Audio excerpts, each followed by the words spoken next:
My wife's work buddy mocked me. By Monday, I'd destroyed everything they built. The moment it happened, I felt nothing. No anger, no heat, just a slow, cold shift inside me, like ice moving beneath the floorboards. I stood there at the company gala with a glass of water in my hand, watching my wife laugh with a man she once called just a work buddy. His hand was too close to her waist. Her smile was too loose. And the way she looked at him, like she owed him something, cut deeper than I expected. But none of that was what broke me. It was his voice. Loud, careless, drunk. "Where's your husband tonight?" he smirked. She shrugged. Then he said the words that rearranged something dangerous inside me. Oh, right, the oblivious husband. The guy who thinks she works late because she loves her job. Poor man, doesn't even know he's the punchline. They laughed. They didn't know I was behind them, close enough to hear every syllable, close enough to see the guilt flicker across her eyes when she turned and noticed me. For a second, she froze. He didn't. He looked me up and down, amusement dripping from his expression.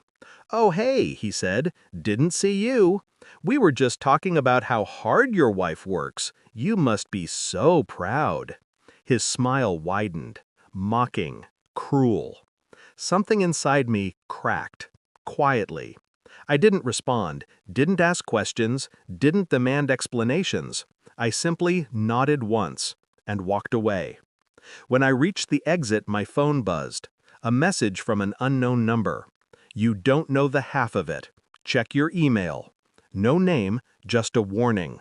Or a confession.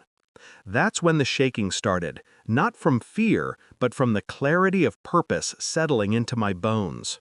Whatever was waiting inside that email, I already knew my next 7 words. By Monday, both of them would be done. Suspicion is a quiet thing. It doesn't shout, it whispers. And those whispers had been echoing through my marriage for months. Late nights, secretive texts, sudden new perfume, work trips that didn't match her calendar. I had noticed all of it. I just chose not to believe it. But as I drove home that night, the truth clawed its way up my throat, refusing to stay swallowed. The unknown number's message replayed in my head. "Check your email." I parked the car, walked into the house, and sat at the dining table alone. My wife texted, "On the way home soon, love you, heart," as if nothing happened. I didn't answer. I opened the email. There were 3 attachments. A picture of her and the work buddy in a car, his hand on her thigh. A video clip of them entering a hotel 2 weeks ago. Screenshots of their messages, including the part that froze my heart completely. He won't ever know. He's not smart enough. My hands stopped shaking. Everything inside me stilled. Not anger, not heartbreak, something colder. A new version of myself emerged, one that did not beg, did not break, did not fear. My wife came home an hour later. I watched her hang her coat, hide her tired eyes, force a smile. "Long day," she said, leaning down to kiss my forehead. "Tomorrow will be better." I almost laughed. Tomorrow? Tomorrow wasn't guaranteed for her. She made tea, talked about office politics, rambled about stress. I stared at her the whole time, silently dismantling every illusion she thought I still believed in. She didn't know I knew. Not yet. I went to bed early. She joined me later. And while she slept beside me, breathing softly, trusting me, I planned the quiet destruction of everything she had built with him. The next morning, I woke before her. I watched her sleep for a long time, not out of affection, but out of study. People reveal themselves in stillness. She looked peaceful, innocent, the face of a woman who believed she was safe. I left the bed without a sound. At 6:15 a.m., I started the first step of my investigation. Step 1. HR contacts. I had friends in the company she worked for, high places, people who owed me favors. I asked for security logs, just the dates I suspected. Within an hour, I had timestamps, elevator access, parking entries, office exit records. Everything matched the screenshots from the email. She wasn't working late, she was with him. Step 2. Financial trail. Bank statements revealed 4 dinners, 2 charges at a luxury hotel bar, and 1 payment that made my jaw tighten. Room service, executive suite. She had paid, not him. That told me something deeper. She was the one trying to impress him. Step 3. Observations. When she woke up, she acted normal. Too normal. She kissed my cheek, made breakfast, talked about a meeting.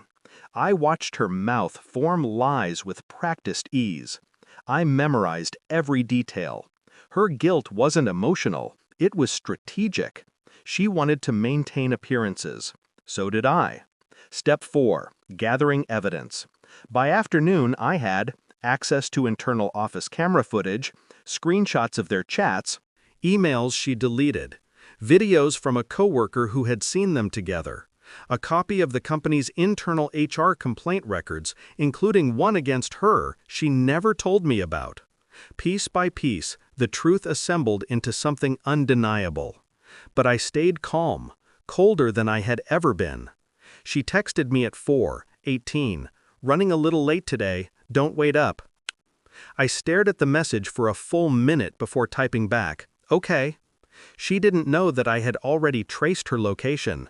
She wasn't at work, she was at a restaurant with him, laughing, leaning in close, touching his wrist. The image burned itself into me, not with fury, but with precision. This wasn't the moment to strike, not yet. Destruction takes time, and I wanted to be thorough. The final confirmation came on Sunday morning. DNA tests are brutal things. They don't lie. They don't soften the blow.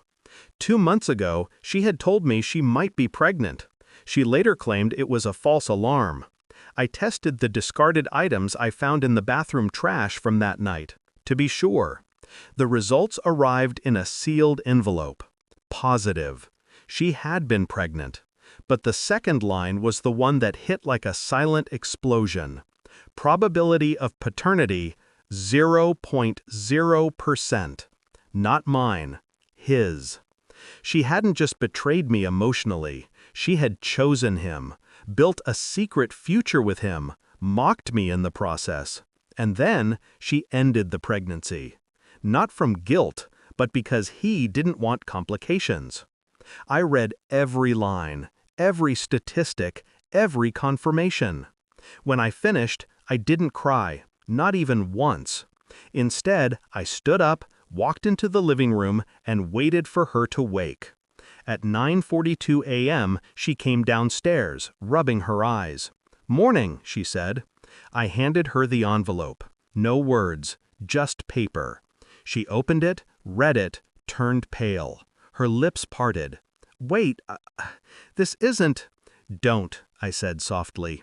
Just one word. Sharp, cold. It shut her down immediately. She held the papers like they were burning her fingers. Her voice cracked. Did you follow me?" "No," I answered. "I watched you destroy us. And now I know exactly who you did it with." She sank onto the couch as if her legs no longer worked. "What are you going to do?" she whispered. I didn't answer, because the question wasn't what I was going to do. It was what I had already done. Monday arrived. She went to work pretending nothing was wrong. I let her, because she walked straight into the trap. At 9:11 a.m., HR called her into the conference room. Her boss, the work buddy, was already there. Confused, smirking, arrogant. He didn't smirk for long. The head of HR entered with a folder 3 inches thick. Inside, the hotel footage, the chat logs, the screenshots, their inappropriate office behavior, her deleted complaint files, his violation of company policy, and the pregnancy documentation, all anonymously submitted Sunday night, all verified by 8:30 a.m. Monday. I stood outside the glass wall, watching. She looked at me through the glass with wide, panicked eyes. He looked at me with disbelief, then fear. He knew. This was my doing. Not loud, not dramatic, precise, surgical, cold. Their reaction was everything I expected. His job? Terminated. Her position? Suspended pending investigation. Their reputations? Ruined. Their future? Dead on arrival. He tried to speak to me as he left the building. "Man, please, I didn't mean—" I walked past him, didn't look back. He called after me, voices rising, breaking. I didn't turn around. She followed me into the parking lot, crying, broken. "Please, please talk to me. We can fix this."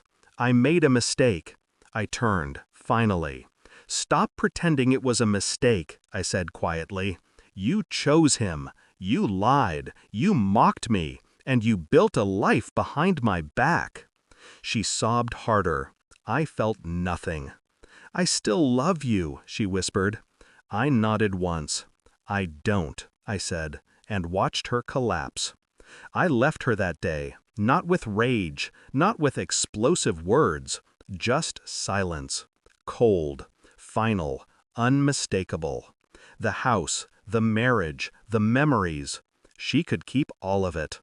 I didn't want anything touched by her lies. People say heartbreak is loud. Mine wasn't. It was quiet, surgical, clean. On the drive away from the city, I rolled down the window and let the wind erase the last traces of her from my mind. No pity, no regret, only clarity. By Monday, her world collapsed. By Tuesday, mine began again. I glanced at my reflection in the rearview mirror. A man reborn in the ashes of betrayal. A man she never thought I could become. And with a calm exhale, I whispered the final truth. You mocked the wrong man.